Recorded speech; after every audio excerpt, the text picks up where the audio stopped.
ഈ ജഡ്ജിക്കെതിരെ അവർ പറയുന്ന മറ്റൊരു കാര്യം കൂടിയുണ്ട്. ഈ ജഡ്ജി പ്രതികൾ വരുമ്പോൾ എഴുന്നേറ്റ് നിൽക്കുന്നു, ചിരിക്കുന്നു. അതിജീവിത തന്നെ പറഞ്ഞിട്ടുണ്ട് ജഡ്ജിയെ മാറ്റണം എന്നുള്ളൊരു ആവശ്യം ഉന്നയിച്ചിട്ടുണ്ട് എന്നൊക്കെ പറയുന്നുണ്ട്. ഇപ്പോൾ പത്മ പറയുന്നു ജഡ്ജി വളരെ കൃത്യമായിട്ടുള്ള ഒരു ജഡ്ജ്മെന്റ് ആണ്, ആ ഒരു വിധിപ്പകർപ്പാണ് എഴുതി വെച്ചിട്ടുള്ളതെന്ന്. ആ ഒരു സ്റ്റേറ്റ്മെന്റിനോട് ഈ ആളുകൾ ഈ ജഡ്ജിയായ സ്ത്രീയെ കല്ലെറിയുന്നതിനോട് എന്താ പറയാനുള്ളത്?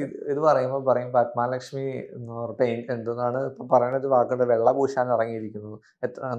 എത്ര വെള്ളപൂശി വെളുപ്പിച്ചാലും ന്യായത്തിന്റെ എന്താണ് ജനങ്ങളുടെ കോടതിയിൽ ഇതൊന്നുമില്ല. പത്മയ്ക്ക് PR ആയിട്ട് കാശ് കുറെ കിട്ടി, വേണമെങ്കിൽ പറയായിരിക്കും ദിലീപും കാശ് തന്നു, ജഡ്ജിയും കാശ് തന്നു എന്നൊക്കെ പറയായിരിക്കും. പക്ഷെ എനിക്ക് എന്നിലെ അഭിഭാഷകയ്ക്ക് ഞങ്ങളുടെ ഓഫീസിന് ഒരു സ്റ്റാൻഡ് ഉണ്ട്.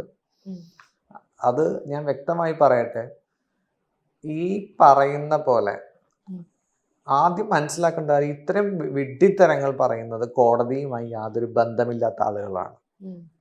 ഈ മുൻസിഫ് കോടതി മുതൽ ജില്ലാ കോടതികളെല്ലാം കയറുന്നത് 11 മണിക്കാണ്.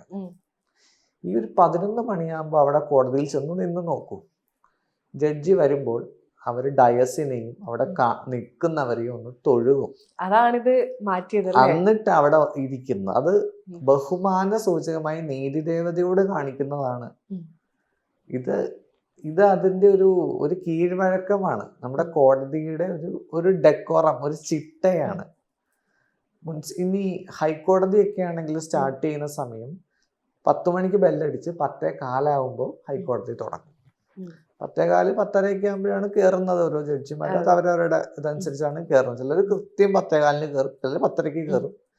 ഈ കയറുന്ന ആളുകളും ഈ ബഹുമാനപ്പെട്ട ജഡ്ജിമാരും അവരവരുടെ ഡയസിനെ ഒന്ന് തൊഴുതിട്ടാണ് ഇരിക്കുന്നത്. ഇത് കോടതിയുടെ ഒരു ചിട്ടയാണ്. ഇതിനെയാണ് ദിലീപിനെ കണ്ടപ്പോ എണീറ്റ് നിന്ന് തൊഴുതു. ഇത് റിപ്പോർട്ട് ചെയ്ത മാധ്യമ പ്രവർത്തകനെയാണ് ഞാൻ കുറ്റം പറയുള്ളൂ. ഒരാളൊരു വിഡ്ഢിത്തരം പറഞ്ഞു, അത് റിപ്പോർട്ട് ചെയ്തു. എങ്ങനെ അംഗീകരിക്കാൻ പറ്റും? അതിനോട് ഞാൻ യോജിക്കുന്നില്ല. ഇത് പെർഫെക്റ്റ്ലി വാർത്തകളെ അനാവശ്യമായിട്ട് കോടതിയെ തെറ്റിദ്ധരിപ്പിക്കാൻ, കാരണം മീഡിയനെ വിശ്വസിക്കുന്ന ഒത്തിരി ആളുകളുണ്ട്. കാരണം ഏറ്റവും പ്രധാനപ്പെട്ടൊരു ഘടകമാണ് മീഡിയ. ഫോർത്ത് സ്റ്റേറ്റ് ആണ്, തീർച്ചയായിട്ടും പ്രധാനപ്പെട്ട ഘടകമാണ്.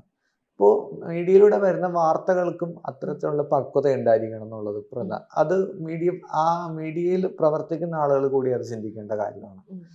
വളരെ വളരെ മോശമായ കാര്യമാണ്. ഇതൊന്നും നമുക്ക് അങ്ങനെ ഇത് ചെയ്തു കൊടുക്കേണ്ട കാര്യങ്ങളല്ല.